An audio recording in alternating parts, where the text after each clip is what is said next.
get out of the way, but I would like to introduce Cathy Stanton from the Quabbin Food Connector.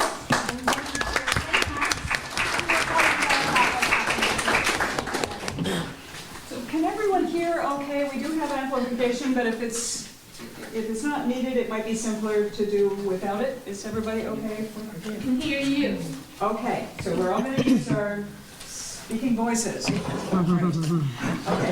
That would be. So, welcome. Robin said, I'm Cathy Stanton. I'm a board member in a new nonprofit called Quabbin Food Connector, which is working to really strengthen the network of food and farming organizations around the region, the North Quabbin region, which is something that this exhibit has been doing really, really well, and beyond just the food and farming, but really kind of knitting together a lot of pieces of what goes on in this area and across the Commonwealth, which is really exciting because there's like 6 different rural communities, and we're all having these sort of similar conversations, which is a great role for libraries to play, a great role for cultural institutions. So along with Pam Hardy, who's back here, I have been working to organize a couple of the pieces of programming that do relate specifically to food and farming and land. So I want to say just a bit about the genesis of the event, kind of connect it to the exhibit, and then thank a couple of people, and then introduce the panelists, and then I'll sit down and let them talk. So as Robin said, the subtitle of the exhibit is Change in Rural America. And the really interesting thing about the ruralness, is that it turns out it's not the same anywhere. It's like there's not a single kind of type of what rural means. So, and the North Quabbin, to me, somebody who's been living here for 35 years and studying it, also thinking about it, has a particularly kind of interesting and complicated ruralness. Peter Gagliardi and I were talking on Monday at the reception that was upstairs, and he said, you know, thinking about your family who came here as immigrants from Italy in this case, but it could have been French, Canadian, Irish, you know, Swedish, Lithuanian, you know, all the different groups that came here. They didn't think they were coming to a rural place. They were coming to a town, you know, an industrial town to work, maybe almost kind of the big city. They were rural people coming into a kind of a more urban kind of environment. And of course, a lot of those people were displaced and dispossessed from other rural places all over the world it was difficult to survive in. They were also, of course, coming to a place where the original Nipmuc inhabitants had been displaced and dispossessed many years before, centuries before, by farmers and millers and people who were claiming the land and the water here as a way for themselves to subsist. And also a place where a lot of the industry that was drawing those rural people eventually moved elsewhere, and that's a cycle that continues all over the world, that we see places that are industrializing. It's often rural people that are coming in to work in those factories and those industries. And so this is really the sort of cyclical global movement. And all of those layers are still present in this area. So the indigenous people are still here, still very present. Farmers are still here. Factories are still here, very unusually. I think in this area we have still that industrial base. And then there's lots of newer arrivals, and I'm one of those, that are part of this sort of ongoing, recent, but also very cyclical kind of reinvention and reshaping of what this place is. So Pam and I envisioned an event that would kind of speak to all of those layers and think about how they relate to each other. And not just relationships, but kind of who is heard in different forums where decisions are being made about the future of the area. And there's a lot of different forums. It's not kind of just one centralized one. But about this place that we all share, right? We all inhabit. So we decided on this working title of Working Toward Justice on the Land. We wanted that word justice in there. And then we went round and round and round about, well, what does that even mean? What does it mean to work toward justice on the land? And we had a bunch of conversations with a bunch of different people, and finally realized that question and that topic just opens to a whole lot of very big questions, like some of the most profound questions about what it means to belong to a place or to have justice, to be just. So then we decided we would just leave the question open. We're not going to try to answer it, and I'm not sure that the panelists are going to try to answer it, but we thought, why not just convene an interesting group of people with really interesting, diverse life experiences, occupational experiences, locations, relationships to the area, and ask them, literally just this one prompt, like, what does it mean to you in a personal way, maybe also a professional way, to work toward justice on the land? So that's our kind of our starting point for this. So this, and these are all people that are whose work, or whose thinking is touching in some way on issues of land justice, equity, often racial equity, food and farming. But we wanted to go beyond that too. It's not just about kind of farmland, but about this place in general. So the format is we're just going to ask each panelist to speak to that question. They're going to speak briefly, and I'll introduce them in a moment, and then we'll have maybe a little conversation among them, and then we'll open it to the audience and have some discussion with you as well, because we want this to be a conversation. So let me quickly just acknowledge the AOTV volunteers who are taping this. It's really great that it gets to go out more widely. Pam Hardy, who's been really instrumental actually in bringing the exhibit here.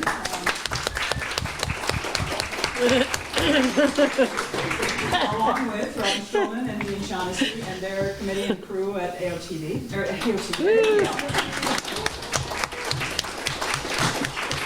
And this is sponsored by Mass Humanities statewide, and then it's part of the Smithsonian's Museum on Main Street program. So, and what I heard at the reception the other night is there's another traveling exhibit round already in the works for 2025, which is really exciting because they've had such a good experience with this one and are really feeling like it has done what they wanted it to do, is kind of launch some interesting conversations. So, all right, let me then introduce our panelists in the order in which we'll go, and then we'll just let them talk. So first we have Jenn Albertine, who is Climate and Land Justice Specialist at Mount Grace Land Conservation Trust, based in Athol. Jenn is a scientist and an educator trained at UMass Amherst.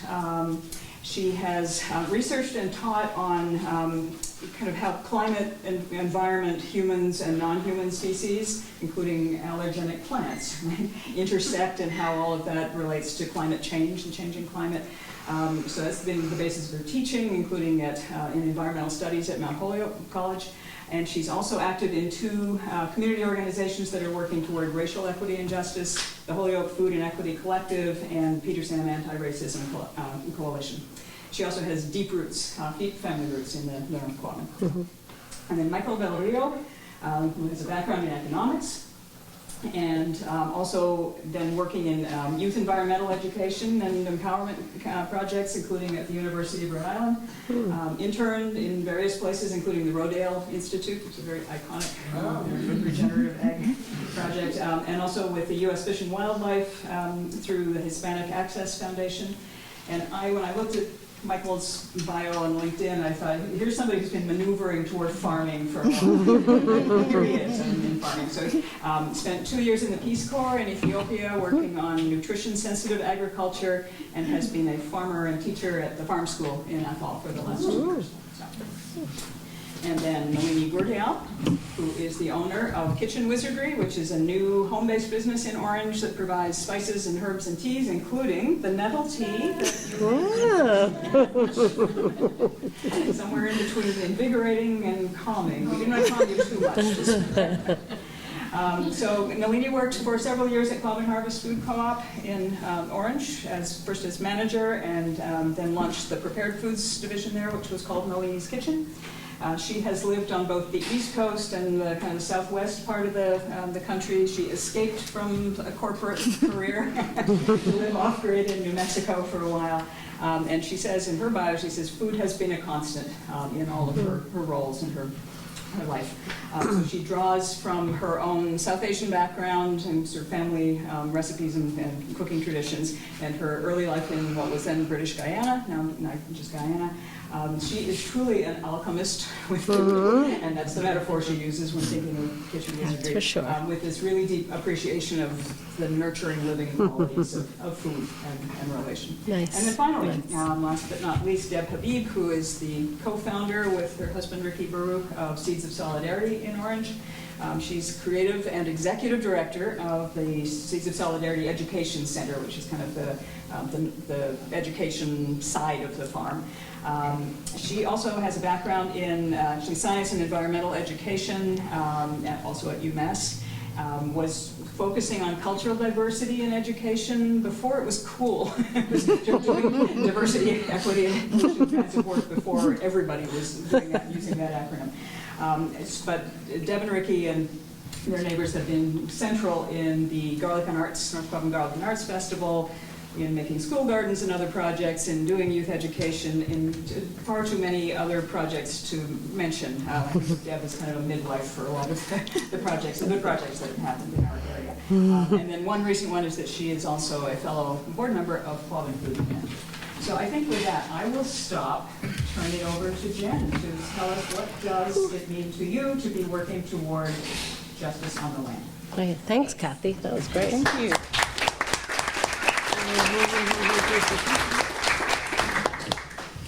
Hi. So as Deb mentioned, I grew up in the area. I grew up in Peter Sam. And so I spent much of my childhood playing in the woods. Because let's be honest, what else is there in Peter Sam? When I graduated from Mahar, I hit the ground running. I couldn't wait to get out of this area. I would return from periods of time. My mom remained in Peter Sam. I had aunts and uncles in Peter Sam. But it was only for periods of time. Sometimes it would be a few months, so I was in between apartments or something like that.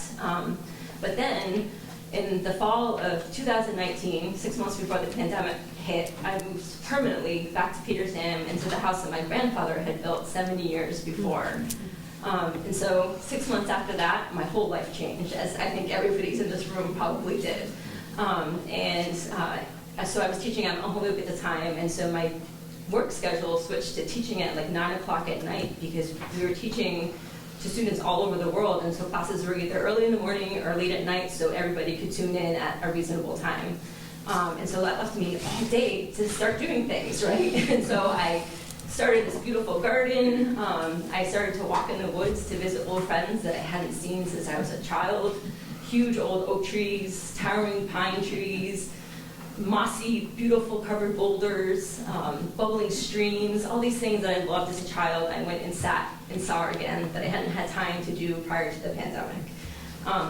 But as I was sitting there, my 40-year-old self had a very different worldview than my 10-year-old self. And so as I sat there, I really started to reflect and recognize my privilege to have this connection, right? That sense of place, to be on the land, in these natural places with these special pieces of nature to connect with.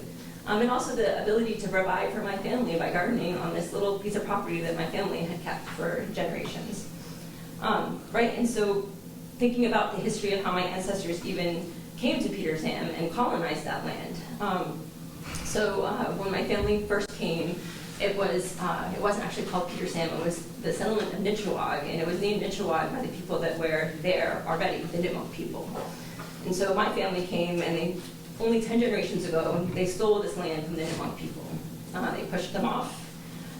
They came here with the mindset that this land was theirs to take. I don't know if you guys have heard of the Manifest Destiny, but it was a papal bull that said that because we are Christians or Christianity, we have a right to take over the world and turn everyone into Christians. And so they came here with that mindset and pushed the Nipmuc people off the land. And so, right, the cold, hard reality is that my deep ancestral connections to this land came at the loss of someone else's ancestral connections to this land. And if we're really being honest, it came at genocide, right?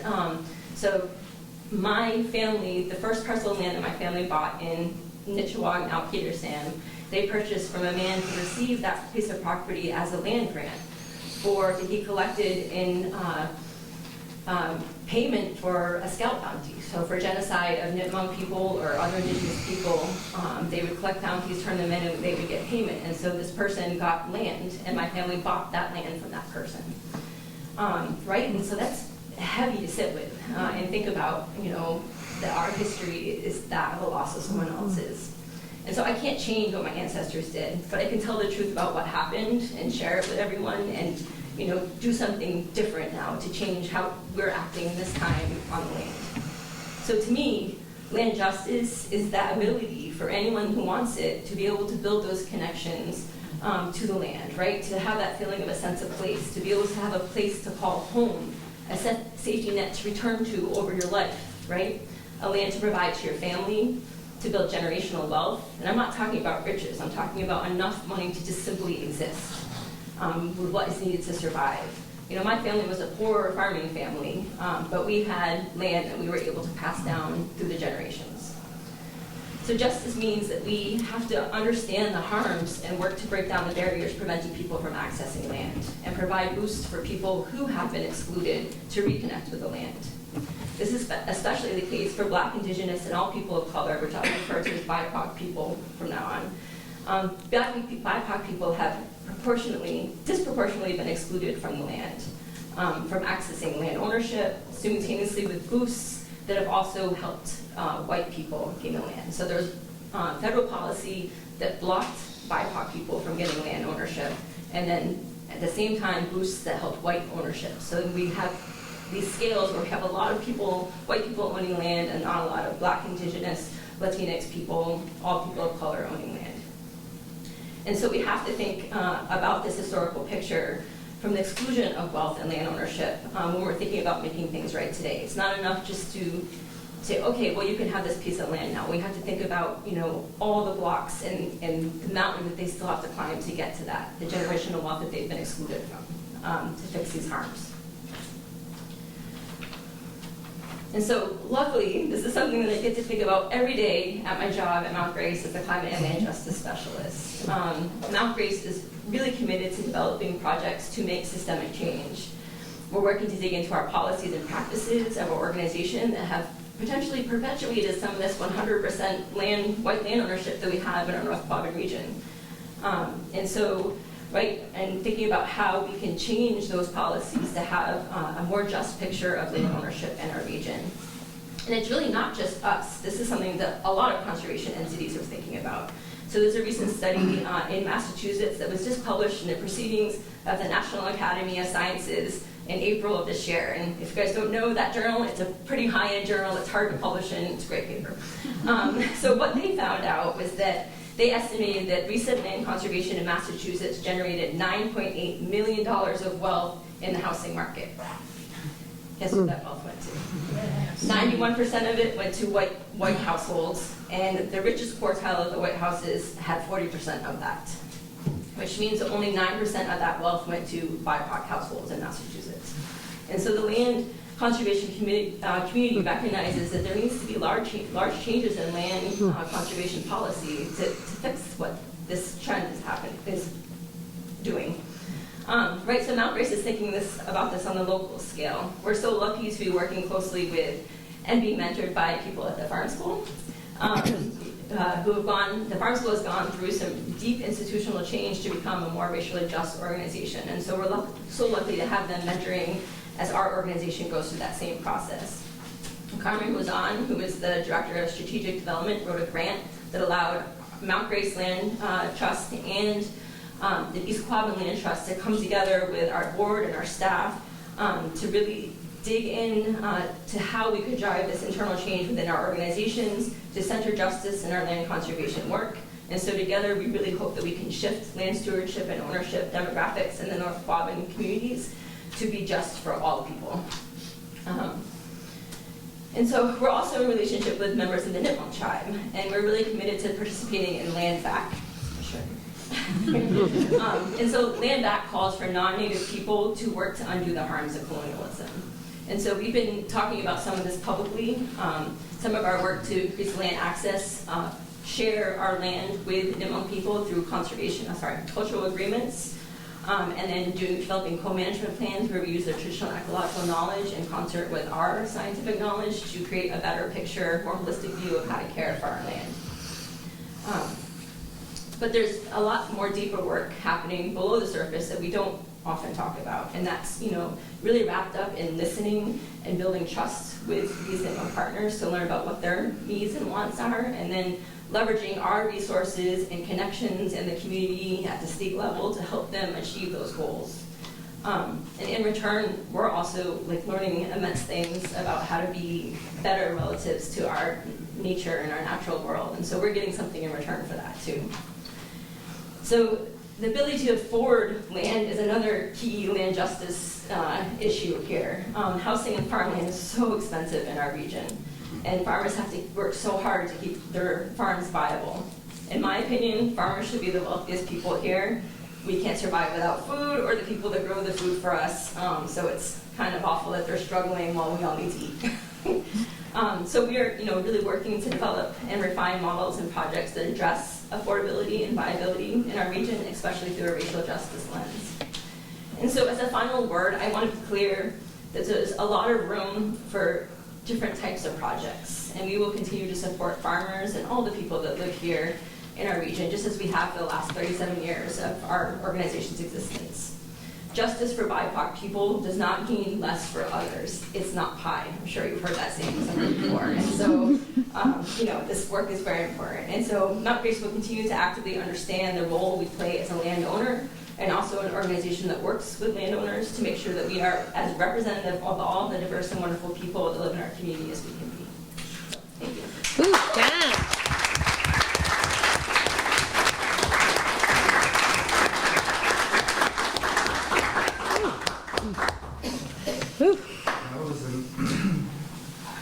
Thank you for the work you're doing.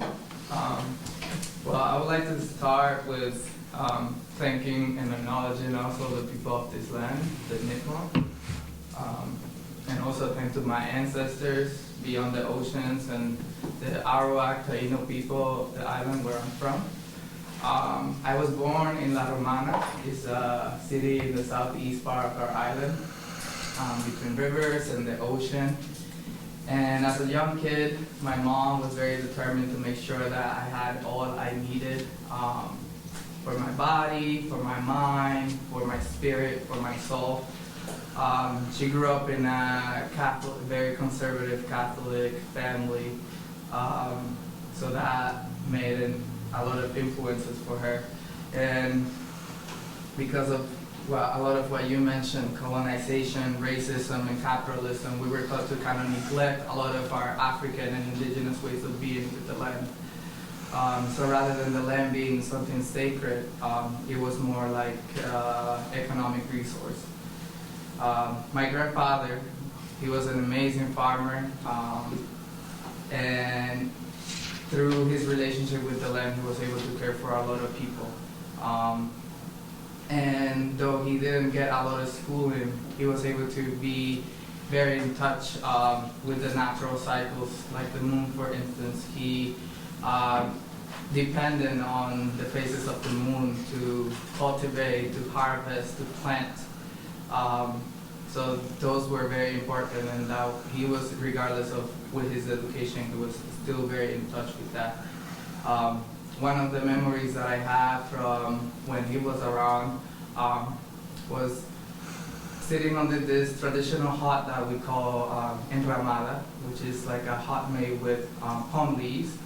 And during the rain, you can just hear the rain loudly banging on the roof thing, on the metal things, and at a distance you can see hundreds of goats approaching us and coming towards us to kind of come and find shelter from the rain with us. And that's one of the memories that I always keep with me, and I would like to recreate that one day. And yeah, my grandfather also had cows, donkeys, horses, chickens, turkeys. Also many fruit trees that he left around that I can still go back to the land and enjoy the fruit. And yeah, as a kid, I didn't understand why we had to leave to go to the city, because we had everything we needed there. And I realized that this was an amazing privilege that not everybody has access to. And as we mentioned, having an economic background, I understood that our economic system is foundation. Capitalism is focused on maximization of capital and resource exploitation, which we should leave behind and make space so we can have an economy that is instead built upon ecological and spiritual well-being and respect and reciprocity with our mother nature. For me, working towards justice on the land means to heal our broken connections and relationships, to relearn the language that we once knew, to communicate with the land as a being, not as as a sacred being, not just like an economic commodity, a resource of monetary value. This land is sacred, and it was treated as sacred by the indigenous people of this land. And they steward and care for this land for generations in reciprocity, with all the and offered all the unasked gifts that we receive every day. The air we breathe, the water we drink, the food we eat. Each of us are made the same, and we all have a gift that we can offer, and it's our job to share it. Whether unconsciously or consciously, we all have a connection to land. We are the latest creation of our Mother Earth, and our bodies and our well-being is fully dependent on that connection. This connection, empowered by white supremacy, has put much of the land and people today under the threats of climate change. We're living through severe weather conditions and patterns fueled by deforestation, agriculture, capitalism, and I think you guys are familiar with some of the rest. Human activities that continuously damage our land and water. For me, where my food comes is very important. As a child, I used to get very sick. I have sickle cell anemia, so my nutrition was always very important to make sure that I felt well. So I make sure that wherever my food comes from is somewhere where I know. It's also 30% of the pain that we keep causing to our environment and to our land is coming from agriculture.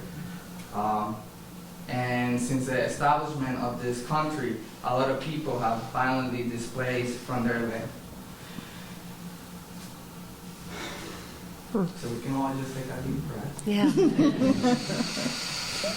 And if we can still enjoy the air that our plant siblings clean and recycle for us, we're in good time to reconnect and amend our relationships to the land.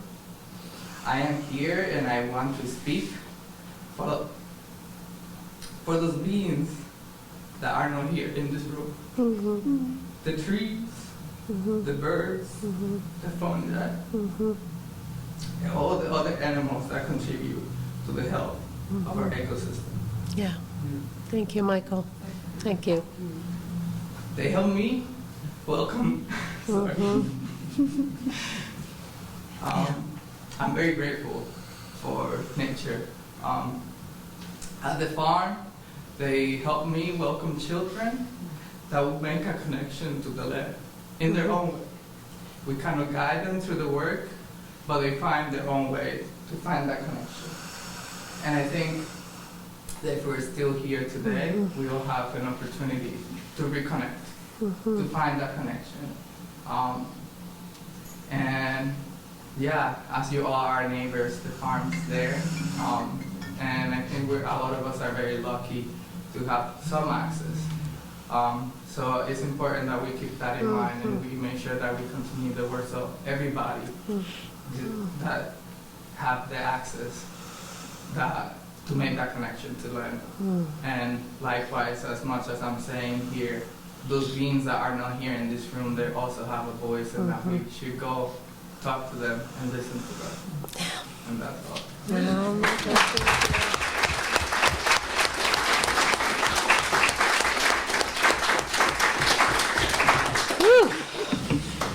Okay, thank you. That was wonderful. Okay, I guess that leaves me, right? Yes.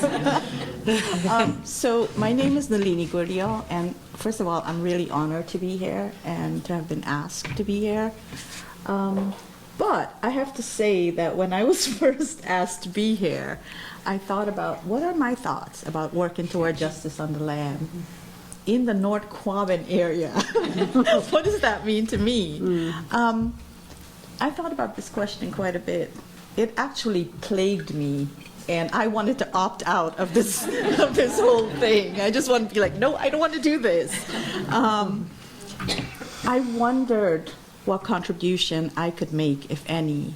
After all, I'm a newcomer to this area, among other things. And it was the other things that really bothered me most of all. The other things was the legacy that colonialism had left behind. The lack of access to education. Am I going to be able to talk about this? You know, economic inequalities, discrimination, cultural loss, land displacement, intergenerational injustices. How can I effectively communicate something of great importance when I feel constrained by the lasting impact being a descendant of indentured servants? I mean, how do I put that out there? How can I tackle a matter of such magnitude when my perspective is so narrow and filtered through the lens of my own personal experience? How do I share that with you? How does a Guyanese Indian immigrant to the US and a recent transplant to the Quabbin area perceive and engage with these issues? I didn't have answers. So I made it personal. I made it personal about me and my family. My father worked as a cane cutter on a sugarcane plantation rooted in colonial history of indentured servitude. That was his job. And I believe that the plantation, with its oppressive conditions and practices, symbolizes a legacy that continues to shape our understanding of land, labor, and justice.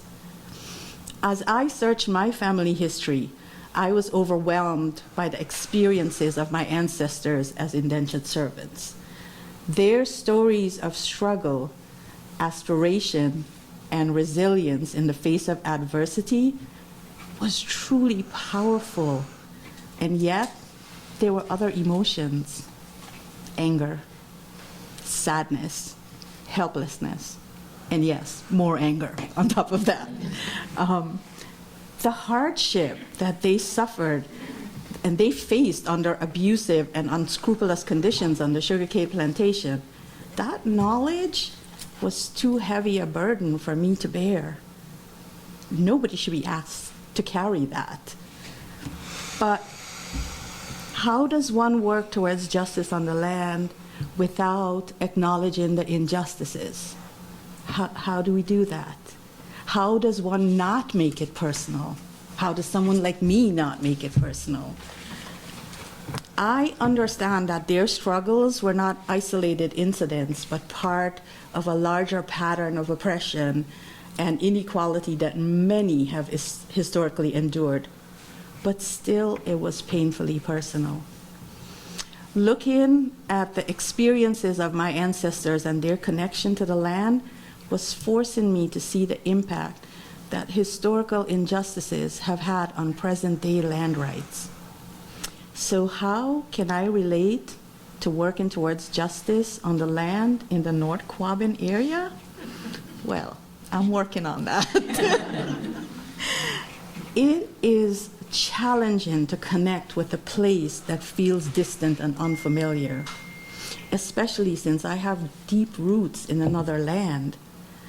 I am trying to understand that working towards justice on the land is not solely dependent on a personal connection to a specific geography, that it includes broader principles of fairness, equity, and respect for the rights of all communities. It involves addressing historical injustices, advocating for oppressed groups, and promoting sustainable and equitable land practices. So I am here on this panel to listen and to learn, to gain insights, to deepen my understanding of this issue, and to pull on that thread of injustice that is woven through all oppressed communities and people. For me, working towards justice on the land represents the intersection of legacy and justice as we address historical atrocities and the ongoing disparities and inequities regarding land rights. It involves acknowledging the far-reaching consequences of colonization, displacement, discrimination, and environmental degradation. To forge a path towards justice, we need to rectify past injustices, protect the rights of the oppressed communities and people, and foster sustainable practices in land management. I may yet become an advocate for working towards justice on the land, but for now, this journey is deeply personal to me. Oh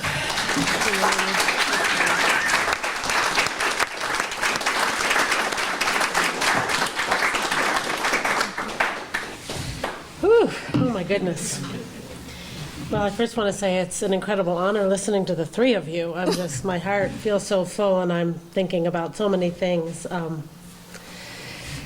I was born in New York City to parents who were first generation and raised in the Bronx. And while I was raised in Central Jersey, I definitely could not have ever predicted that I would end up spending most of my life with my wonderful partner, Ricky, in the North Quabbin region.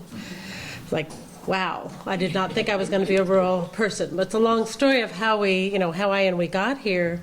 And I will say that over the last 27 years, there's been points where I felt like I definitely didn't belong and don't belong, and have found a community that I could not have imagined being better than, what it is.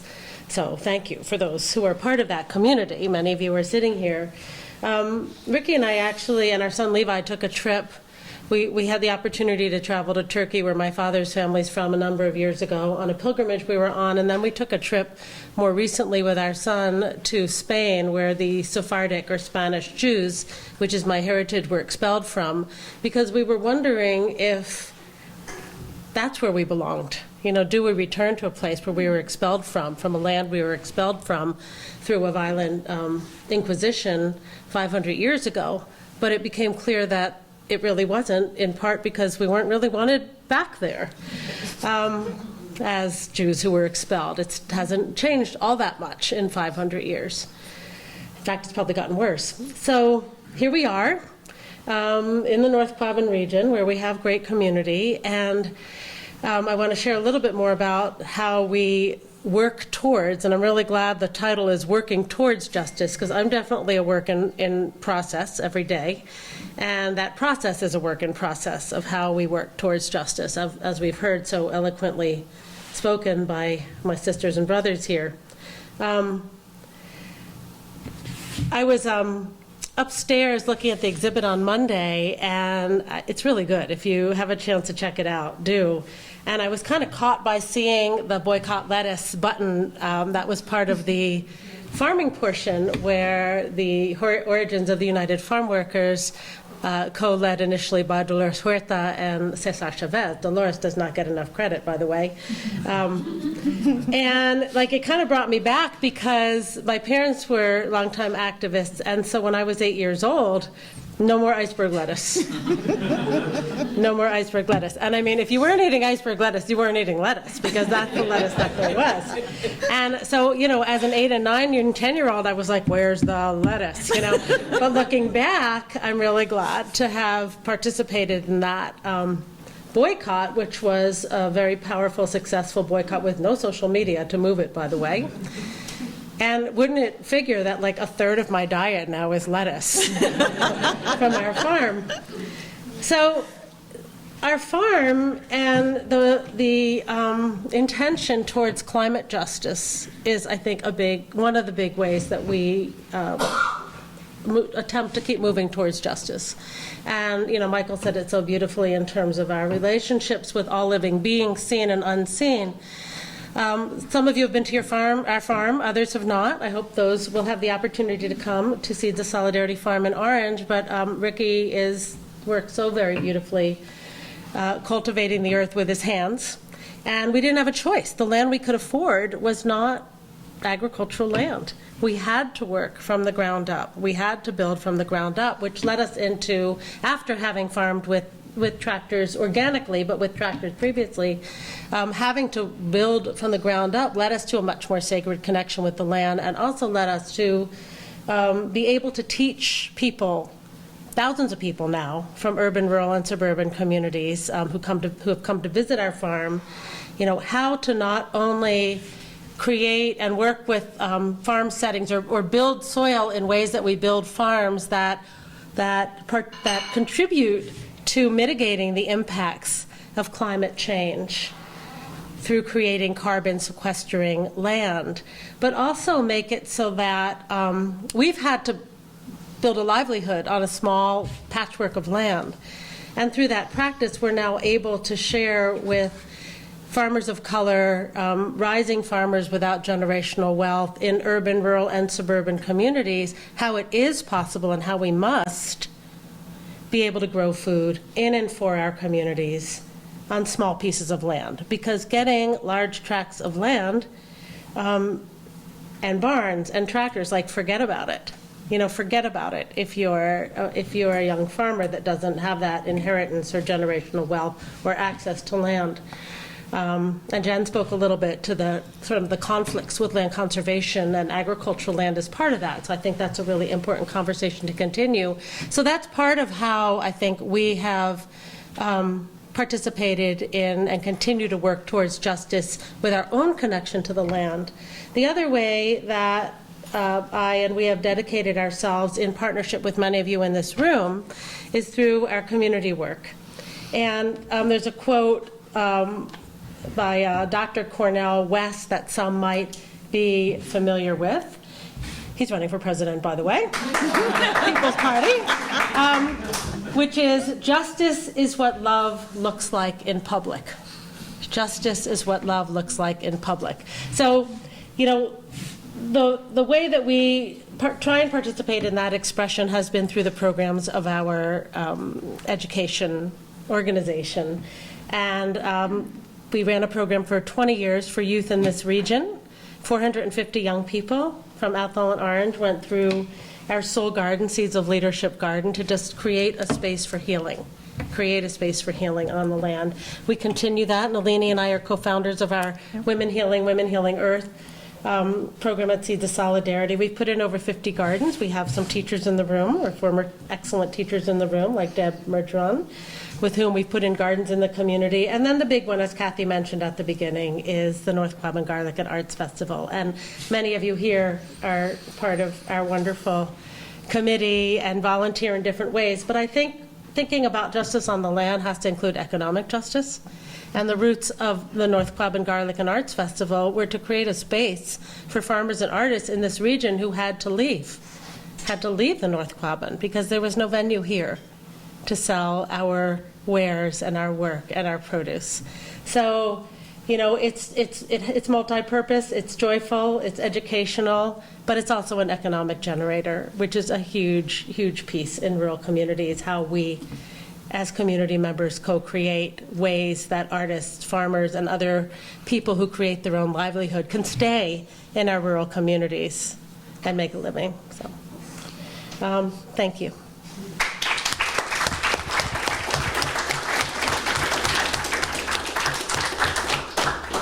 Thank you all. That's so much. So many thoughts. Do any of you have questions, responses, in response to anything you heard from your fellow panelists? Like 20 questions, but I'll wait and see. Yeah. We can also just throw it right to the audience. Let's start that way, yeah. And then. So, what thoughts do you have? Questions, responses? So I appreciate this discussion. I know many of you here, and I appreciate Mount Grace's role in this community. And I want to say what I have to say, not as a criticism of you, but I've been a community organizer in this region for 40 years, and my sense of justice is people ought to have the right to have a house or a home and not be driven. Now, that's an issue for minorities. It's also an issue for white working class folks. And when I hear you talk, and you know what's going on in the country, we all know, there was very heavy-duty, terrible division between a lot of different groups. And it's hard for me as an organizer to to imagine any of the really difficult problems we're trying to solve. We're going to be able to solve them without incredible level of solidarity.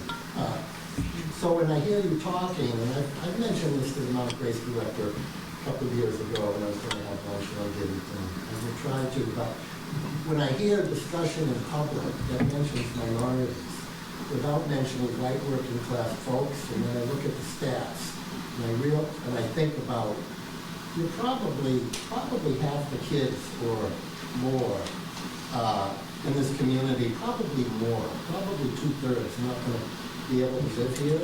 And you know, my daughter runs the area's methadone clinics for heroin addicts, so and you see ambulances going by frequently during the day and the week. And this is a result of kids feeling despair about their future. They can be black kids, Latino kids, kids from other countries, or white kids. So when I hear, and it may be just your language, but too often when I don't hear white working class poor who are having a hard time staying on the land with the same emphasis as minorities, I really worry about that. And then when I think about Mount Grace as a organization that's been built by this community, the money was raised by this community, the nonprofit status, all of that, your ability to function. So I would just like, and I know a lot of people, some very good people, so I would like to see Mount Grace thinking about the entire question of who is being displaced from the land as a result of utterly unaffordable housing prices, and finally to consider, and I know they've considered a bit, I'd like to see them consider it a lot more, and I've done this and I got a very good response, but cluster zoning, taking land, a big piece, we did this in Royalston, we did the area's first cluster zoning, and then putting affordable housing in the corner would be something this community would really appreciate.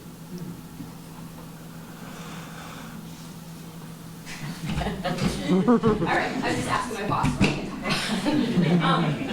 So for 37 years, Mount Grace has cared very deeply about keeping people on the land. We've always centered working people in the land. That's something that I think separates us from maybe some other land trusts where we center working lands. We've done a whole farm affordability, we've done OPAD, we've been doing a lot of stuff that has kept white farmers in the land. Now it's time to look elsewhere, right? 100% of our farmland is owned by white people. You don't see a problem with that? We have a diverse community of people. That was more of a rhetorical question. So we're looking into working on affordable housing and conservation projects. Because traditionally, conservation and affordable housing has been put at war with each other, right? You can't have these housing complex things, you're going to cut down forests, right? But why can't we have both? Why can't we have affordable housing next to beautiful conservation land so low-income people can live next to beautiful spaces instead of dumps and industry and everything else? And so that's something that we are thinking about and having conversations about. It's early on because we're just starting to do this, but we're very interested in cluster housing development and increasing places for people to live here. And that's everyone, not just white people, but our vibrant community live here. So.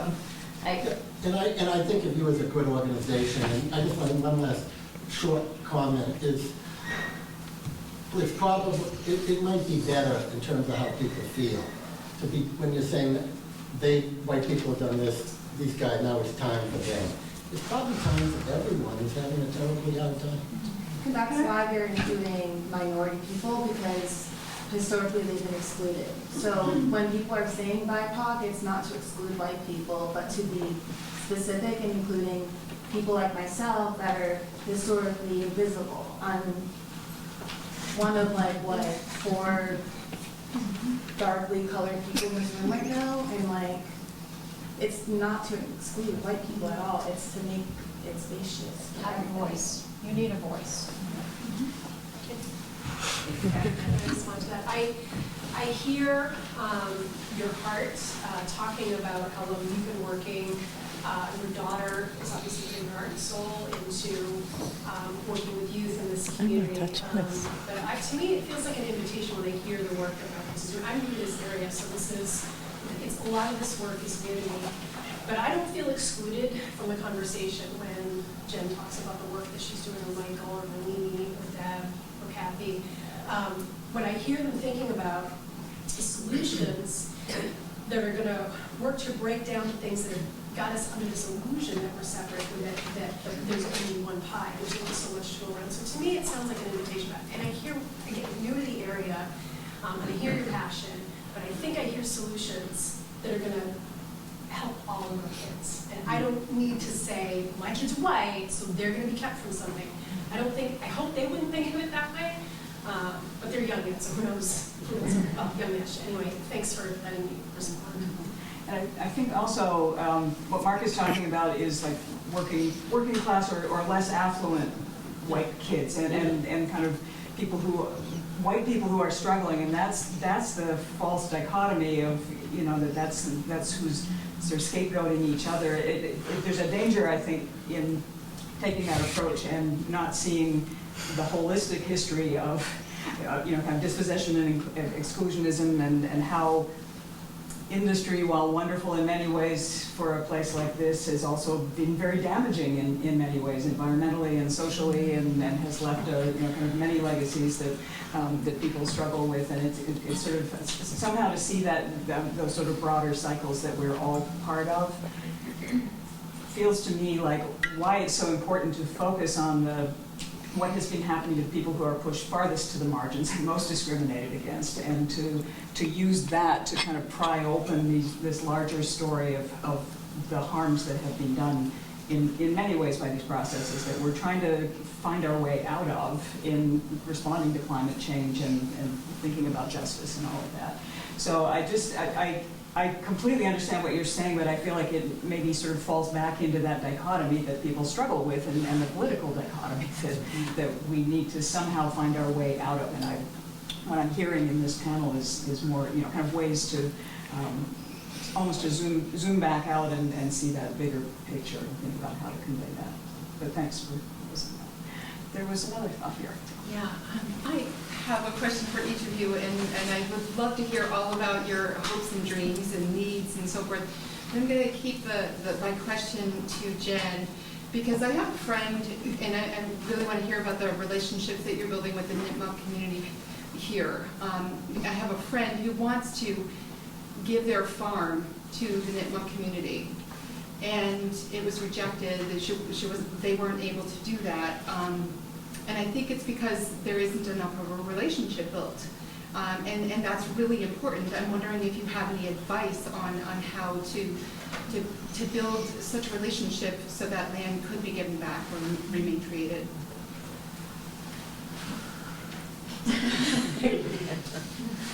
Build a relationship? That's what you're asking, how to do it. I don't know. Only because you said that you were already doing that, so just interested in hearing some of the work. Reach out to them. They're human beings just like you. Go to powwows. They have a powwow every year, and then when people do, become a part of their community, show up for their community, build that trust. And in terms of turning land down, right? Capacity. There's a capacity issue. They just can't take land and land on without knowing who's going to hold the land and how they're going to be able to steward that land. And so reach out again. If that wish is still there, keep trying, build that relationship. Because at some point, there's going to be a Nipmuc farmer that's looking for a piece of land, and that opportunity is going to work out. Maybe it didn't work out whenever it happened a few years ago, but in 5 years, it might happen. And so in that meantime, work on building those relationships.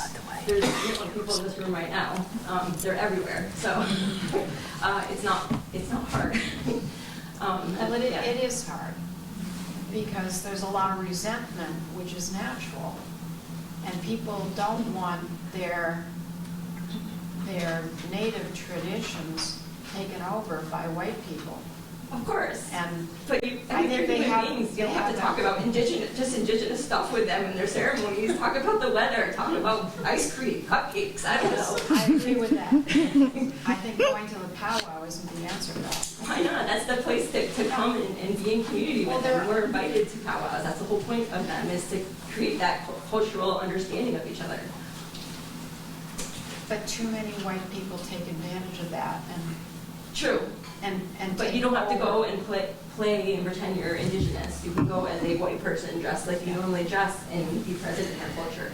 No, I think you're right about, you need to make that offer. I mean, I was just at a workshop about digital equity and the people from all over the region who are working from the government, you know, DC and all the different levels of government, saying that we really need to not try just once, but do 12 times, 12 different ways, because you need to take the time and make the effort, and then you're seen as making a meaningful gesture.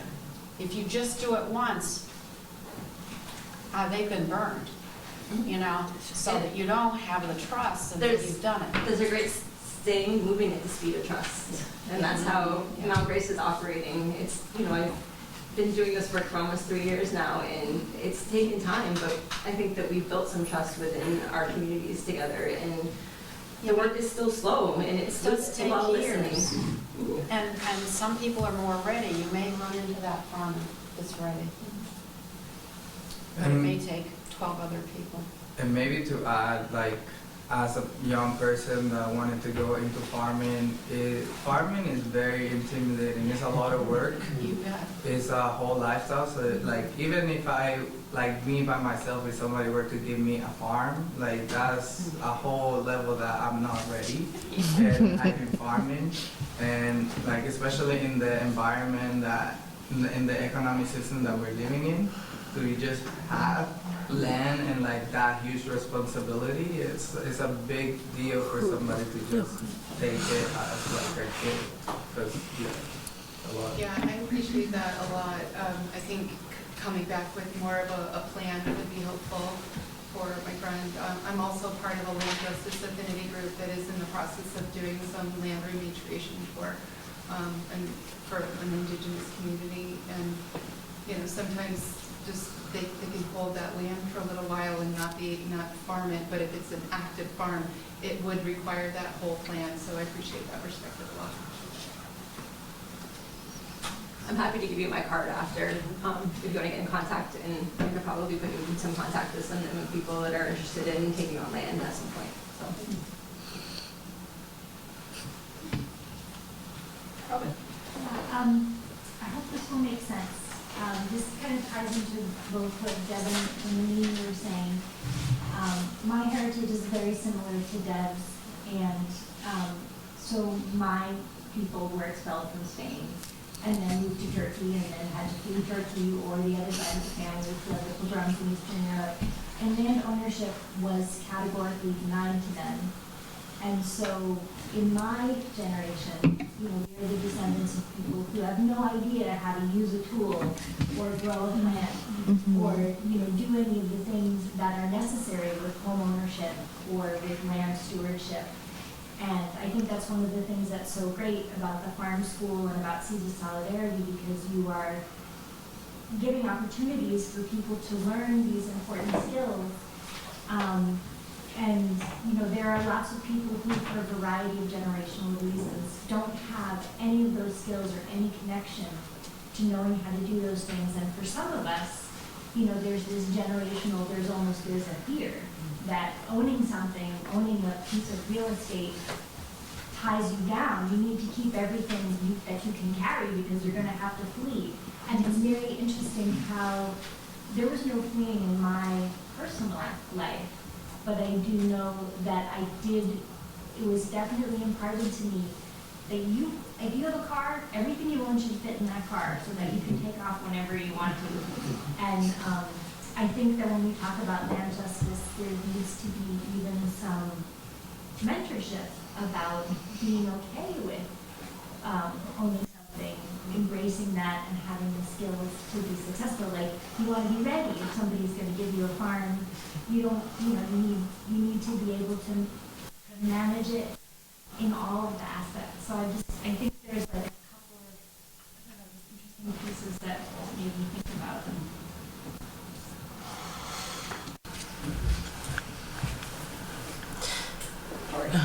I'm also like a young farmer that is very overwhelmed by the idea of ever owning a farm, but also like being able to center your values and like hold that at the core while also being successful. And I was just wondering if you or Ricky would go to speak to like that process, like over time, making sure that the things you believe in are always at the center, while also like having a family and like being able to pay your bills, basically. So, Tori, so with, as farm, that was good. I just need to hear it one more time. Yeah, just I guess talking about making sure that you're centering your values while owning a farm and like being a business owner and like trying to manage everything that life is on top of, trying to just center what you believe in while being sustainable for your own like economic purposes. Yeah, great question. And I'm going to respond to that in a way that might also address something I was thinking about with the point that Robin made, which is we need new models.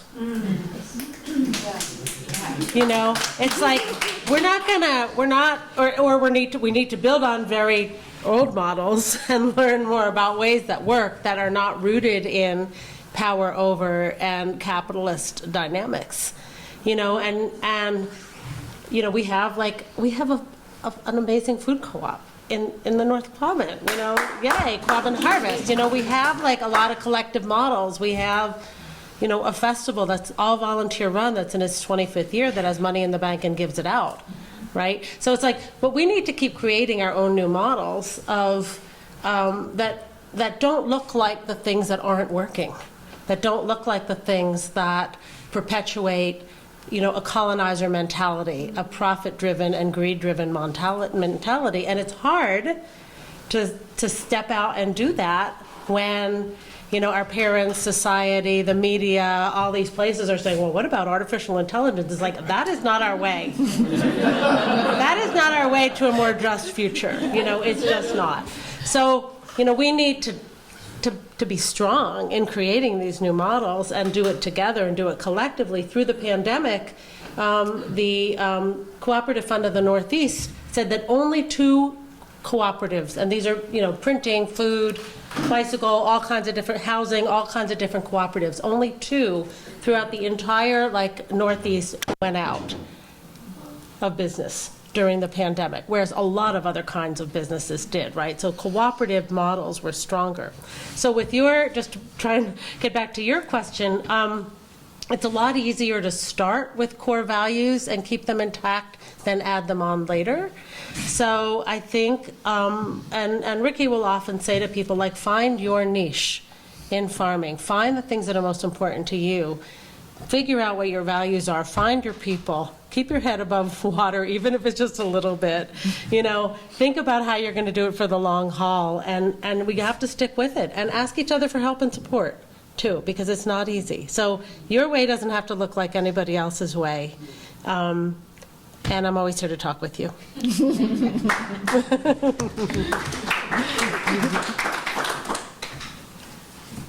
This also speaks to, you were back to the beginning talking about farmers not being able to make a living and kind of, you know, farmers themselves struggling, which is another form of injustice. And that model of, you know, like your capitalist model of farming, it just doesn't work. I mean, farmers in this part of the world have been struggling against it for 200 years, basically.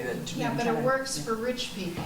It works for well-capitalized. Which means it doesn't work. Yeah. Well, Because if it's not working for all of us, it's not working. I agree, but there are so many parts of our lives that I think one of the things to be successful about and to focus on is don't try to solve everything, which is what I always try to do, because you can't. So you need to, what you said, find your niche and work there. I still buy clothes.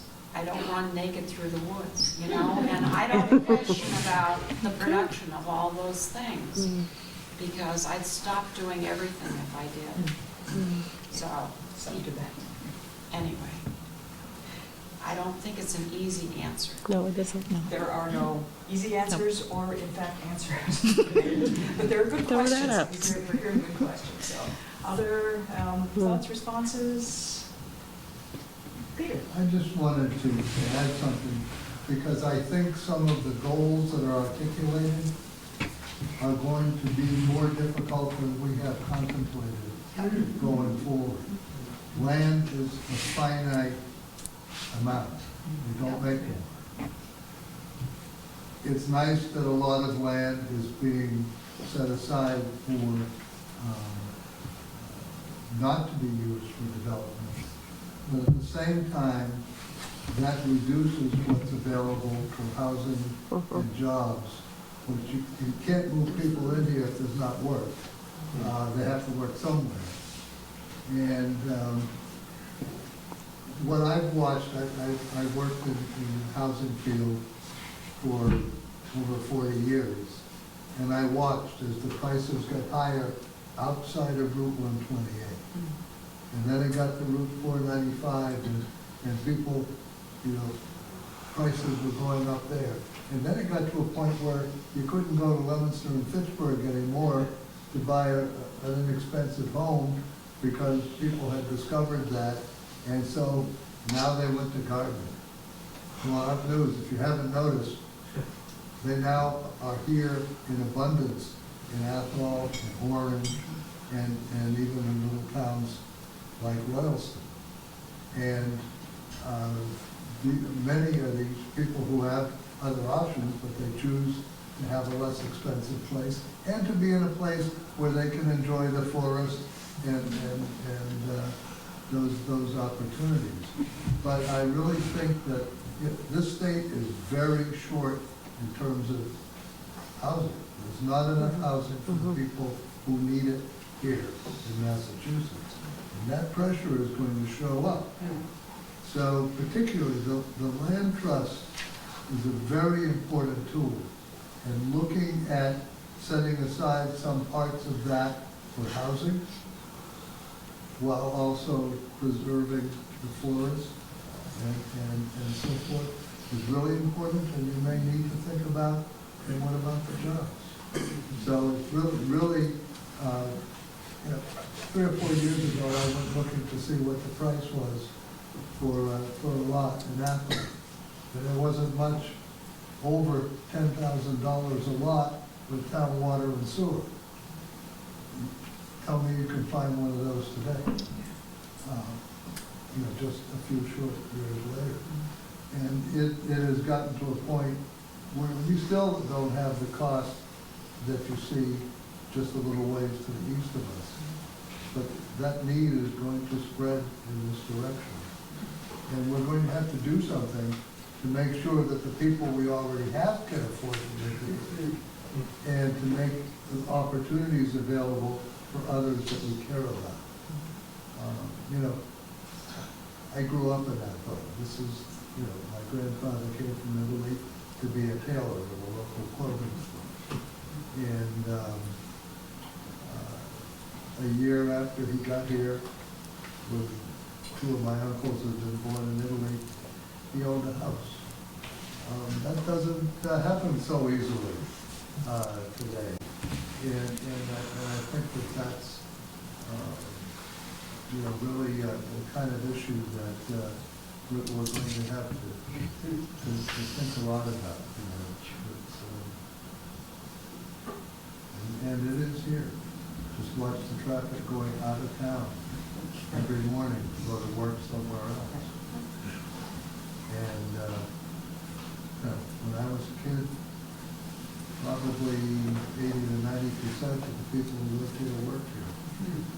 And there were people coming in from the farming towns because not everybody there could make it on farming. They needed something else or something with their income. And so they came and worked in this factory.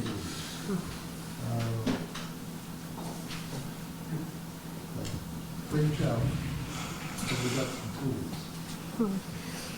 Question following on that, maybe for all the panelists, but just thinking about the difficulty of taking that 360-degree view where you're thinking about housing, about jobs, about land, about resources, all, and back to Mark's question, really, kind of looking at that big picture. It's so hard when you're focused on a specific sort of issue, but where do you see hope for having those kinds of bringing more people into the, you know, kind of that holistic discussion or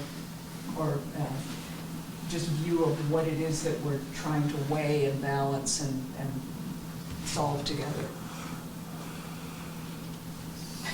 Nowhere to me? No, I don't. No, I'm not, I think, Michael, are you ready to say something? Were you about to say something? I mean, I definitely am not an expert at all. I just give my thoughts. But especially the way that I was educated, or the way that children today are educated, our education system, the detachment from our education system to the land, to our food systems, has a lot to do with the way that we perceive, the way that we are here, again, treating land as a commodity, as something that we can just, yes, I understand we are in a system that has been going forever and is not serving us. And I'm curious to think, and I'm hopeful of the children and the youth that are having new perspectives about how we can live together.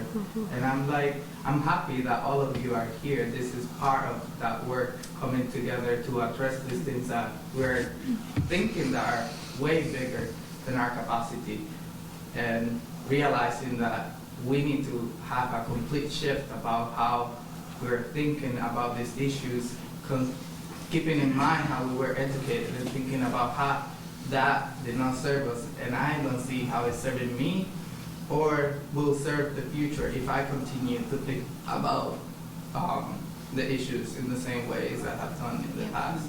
So I'm hopeful for the kids that I get to work with, that they can develop a deeper connection with each other and the land, and not continue the patterns that have led us to where we are here. Beautiful. I feel that too. When I was teaching at Athol College, I was teaching very depressing topics like climate change, and it was the students in my class every semester that really gave me hope that things were going to change, because these were the ones that the next generation coming up to make a difference in the world. And so I have that same hope that you're expressing. Thanks. Yep. No. Nalini, yes, what about cooking? I only have more questions. These things just raise more questions, you know. What exactly are we trying to accomplish? You know, how do we accomplish that? That is such a huge topic to try to explore in this room. Like, how do we make sure that there's a good future for our kids, and how do we make sure that our kids are not materialistic little that is on social media all the time, you know, listening to that news that travels so much faster than anything we can say to them. You know, how do we stop the propaganda from you know, finding its way to them? So that's a large subject. How do we find housing for everybody? I don't know. I really don't know. How do you find food for everybody? I don't know. Our food system is so contaminated right now, and so degraded by everything that corporations are doing, corporate food farms are doing. Where is the solution? I mean, one can become like totally bogged down in just asking the questions, never mind looking for solutions. So I don't have that. I don't know. Yeah. I think, are you done? Yes, I am done. Is it okay to finish? Okay. Thanks, Nalini. Yeah, that's great.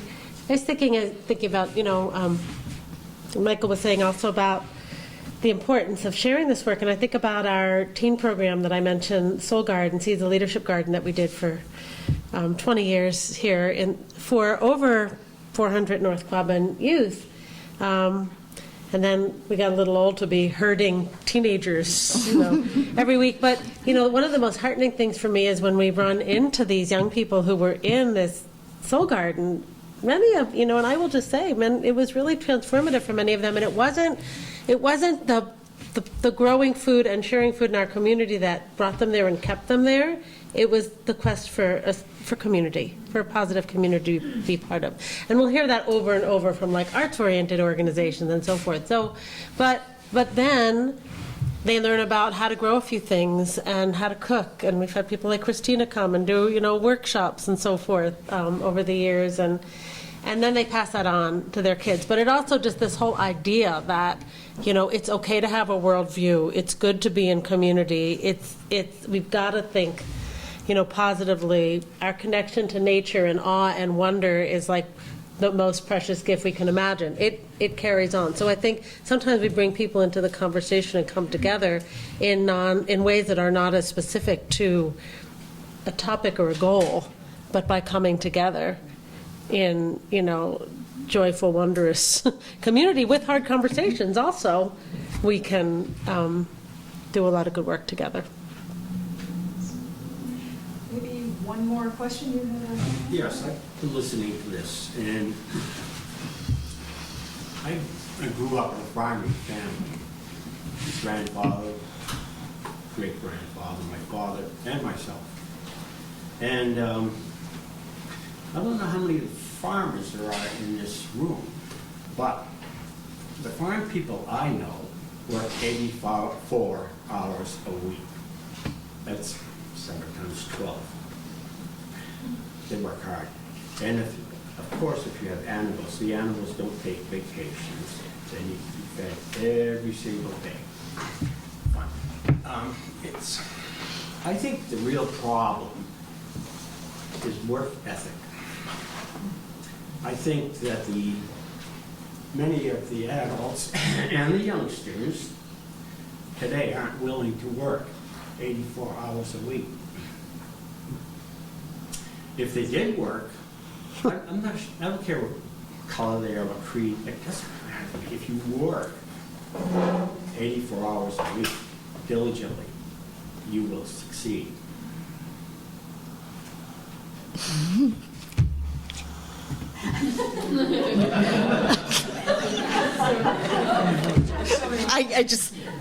Okay, there are so many things that I could address with that. There's so many things.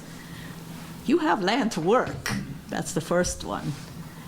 In my culture, where I come from, do you know up until 1945, there was no way we could own land because it was written by the colonial powers that you could not pass down land to your kids because if you weren't married legal, and you know what the legal system of marriage was? Christian marriage. So if you were married according to Hindu rights and you had land and you died, it went right back to the system that was. So you have land to work. You have something. We didn't have that. Me personally? You said you. Well, you were the one that said that you worked 80-something hours a week on your farm, and if we were willing to do that, we could also be successful, right? Am I wrong? Yes. Did I mishear that? Okay. Thank you for saying that. It's good to say that. Fair. That is not news to me. That is definitely not news to me. Life is not fair for anybody. Every time I walk down the street, I know that life is not fair. Yeah. Every time I go into a store and somebody follows me around, I know life is not fair. That's right. So that is not news to me. That's right. That is not news to me. Being uprooted from my land to try to find a better life somewhere else, leaving my kids behind, that is not fair. Right? That is not fair. Is that fair? No. To leave 2-year-old children behind to find a better life? I already said life is not fair. But can I just? Thank you, Nalini. No, that's I've good. heard this as a response before to, okay, there's an injustice, life is not fair. Does that mean we should Thank you. work Needed to make be it said. fairer? Thank you. Good you said it. Is that enough of a response just to say, well, life's not fair, so get over it? It just sort of cuts off the conversation.